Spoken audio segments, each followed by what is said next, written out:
বাংলাদেশের সর্বশেষ আপডেট সংবাদে আপনাকে সুস্বাগতম। আমাদের চ্যানেলের নতুন দর্শক হয়ে থাকলে চ্যানেলটিকে সাবস্ক্রাইব করুন। প্রথমেই জানিয়ে দিয়েছি সংবাদ শিরোনাম, এরপর বিস্তারিত।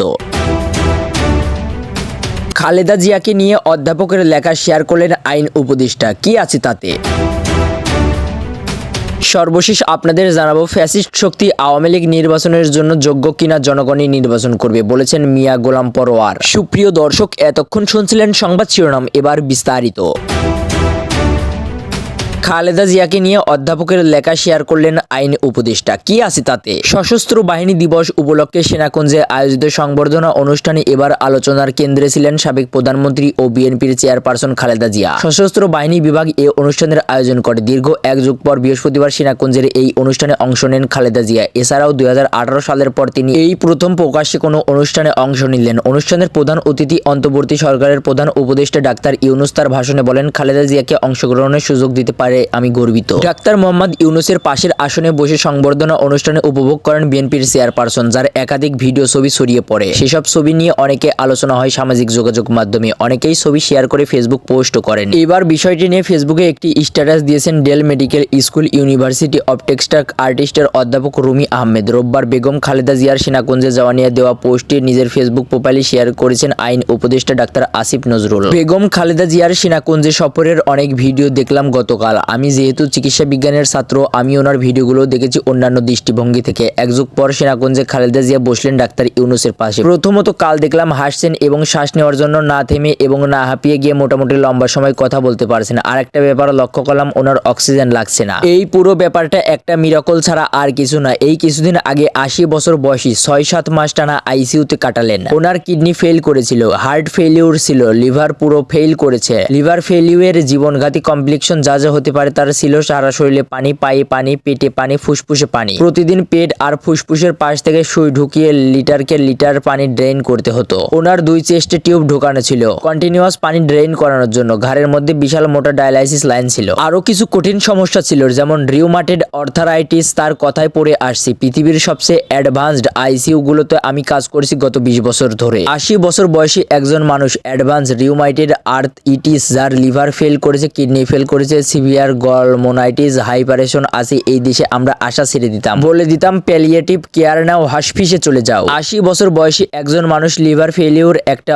ওয়ান ওয়ে জার্নি, বাকি সব আরগান ডোমিনের মতো ফেল করা শুরু করে। রোগী বাঁচার সম্ভাবনা প্রায় শূন্যের কাছাকাছি। মিসেস খালেদা জিয়া যে 7 মাস আইসিইউ থেকে কাল সেনাকুঞ্জে এসে সবার সাথে শুভেচ্ছা বিনিময় করলেন, আবারও বলছি এটা একটি মেডিকেল মিরাকল। উপরিওয়ালা কোথাও কেউ নিশ্চয় আছেন যিনি সম্ভব অসম্ভবের কারিগর। উনি হয়তো চেয়েছেন অসম্ভবের ঘড়ির কাঁটাকে হাত দিয়ে ঠেকিয়ে রাখতে। কেউ ওনাকে এই দিনটা দেখিয়ে দিতে চেয়েছেন। কারো কোনো পুণ্য আছে কোথাও এই সম্ভব অসম্ভবের উল্টো চালে। আপনারা কেউ কেউ ওনার হাত দুটো খেয়াল করেছেন কিভাবে বেঁকে গিয়েছিল, কন্ট্রাক্টেড হয়ে গিয়েছিল। আমরা মেডিকেল কলেজে পড়েছি সোয়ান নেক ডিফোর্টমি, বায়ানর অর ডিফোর্টমি, গত শতাব্দীর টার্ম। এই শতাব্দীর মেডিকেল স্টুডেন্টরা এগুলো খুব একটা দেখে না এখন। রিউমাটেড আর্থারাইটিস চিকিৎসা না হলে বাল্ট আউট হয়ে যায়। অ্যাডভান্স রিউমাটেড আর্থারাইটিসের শেষ পর্যায়ে গিয়ে হাতগুলো এভাবে শক্ত হয়ে কুকুরে যায়। দুটো হাতই শুধু অচল হয় না, অবর্ণনীয় যন্ত্র হয়। হাই ডোজ ইমিউনিটি সারপ্রেস করা মেডিসিনে না থাকলে। আপনি কি খেয়াল করেছেন, ডান পা লম্বা করে হুইল চেয়ারে বসেছিলেন, উনি পা ভাঁজ করতে পারেন না। ওনাকে স্টাম্প দিয়ে হুইল চেয়ারের সাথে বেঁধে রাখা হয়েছিল যাতে পড়ে না যান। আমি খেয়াল করেছিলাম ওনার ছোট পুত্রবধূর প্রতিটি মুহূর্তে শাশুড়ির দিকে চোখ রাখছেন, কখন কি হয়ে যায়।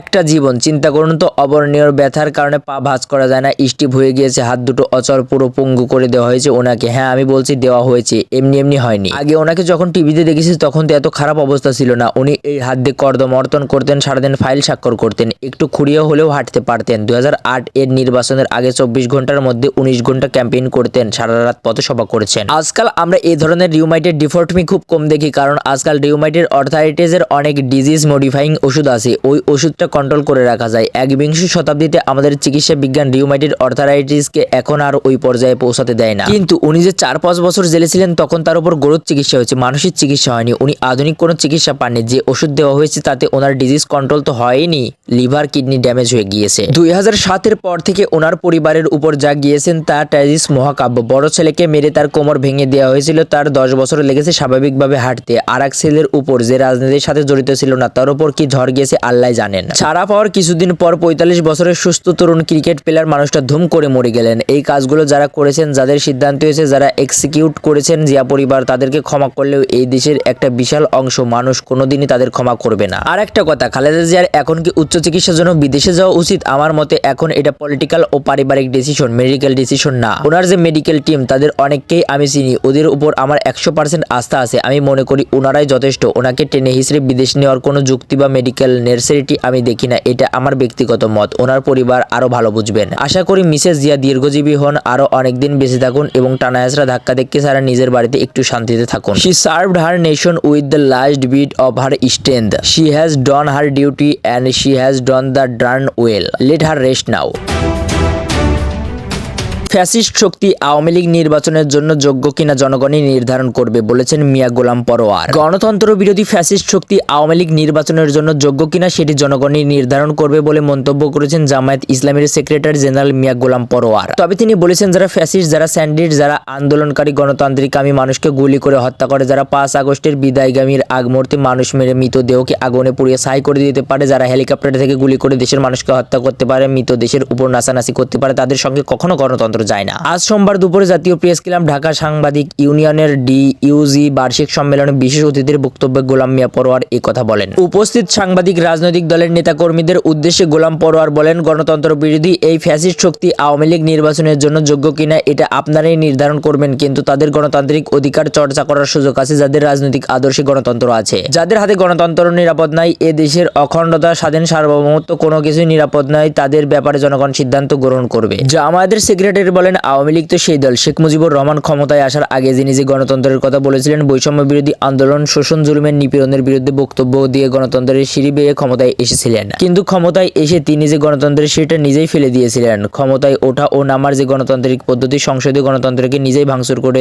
চিরদিনের মতো পারিবারিক কর্তৃত্বের একদলীয় বাকশাল শাসন কায়েম করেছিলেন। এটা কি গণতন্ত্রের সঙ্গে যায়? আওয়ামী ফ্যাসিবাদকে নিঃশেষ করে দিতে পারি। আগামী সংসদ নির্বাচনে আওয়ামী ফ্যাসিবাদকে রাজনৈতিকভাবে নিঃশেষ করে দেওয়ার পন্থা অবলম্বন করার কথা বলেন জামায়াতের এই নেতা। সম্মেলনে প্রধান অতিথি হিসেবে ভার্চুয়ালি যুক্ত থাকা বিএনপির ভারপ্রাপ্ত চেয়ারম্যান তারেক রহমানের উদ্দেশ্যে তিনি বলেন, এক দফার আন্দোলনে আমরা রক্ত দিয়েছি, আমাদের ছেলেরা জীবন দিয়েছে। এখন জাতীয় পলিসি নির্ধারণের জাতীয় নির্বাচন আসছে। আমিও মনে করি ফ্যাসিবাদের আন্দোলনের মাঠে থাকা রাজনৈতিক দলের মধ্যে একটি চিন্তার ঐক্য থাকতে হবে। অনেক নির্বাচনী কলাকৌশল আছে, জাতীয় ঐক্যের ভিত্তিতে আমরা এমন একটি নির্বাচনী পন্থা অবলম্বন করতে পারি যেটা জাতীয় নির্বাচনের মধ্য দিয়ে আওয়ামী ফ্যাসিবাদকে রাজনৈতিকভাবে আমরা এখনই নিঃশেষ করে দিতে পারি। অন্তর্বর্তী সরকারের উদ্দেশ্যে পরোয়ার আরো বলেন, আপনারা জনগণের কাছে প্রস্তাব চাইলেন, আমরাও পেশ করলাম, কিন্তু ডিসেম্বর পর্যন্ত যেতে দিলেন না, তার আগেই সিদ্ধান্ত দিলেন। এখানে তো একটা রহস্যের তৈরি হয়। এরকম কিছু কিছু সিদ্ধান্তের জন্য আপনি সংবিধানের সংস্কারের জন্য প্রস্তাব চাইলেন, আপনি দুর্নীতি দমন কমিশনের জন্য প্রস্তাব চাইলেন, আমরা ডিউটা আমি সব দিচ্ছি। সেজন্য অন্তর্বর্তী সরকারকে বলবো আমরা যেন আর ভুল না করি। 15 থেকে 17 বছর বারবার আমরা ভুল করেছি, অনেকগুলো রাজনৈতিক নেতৃত্বে ভুল হয়েছে, নীতি নির্ধারণে ভুল হয়েছে। আজকে হাজারো শহীদের রক্তদানের পর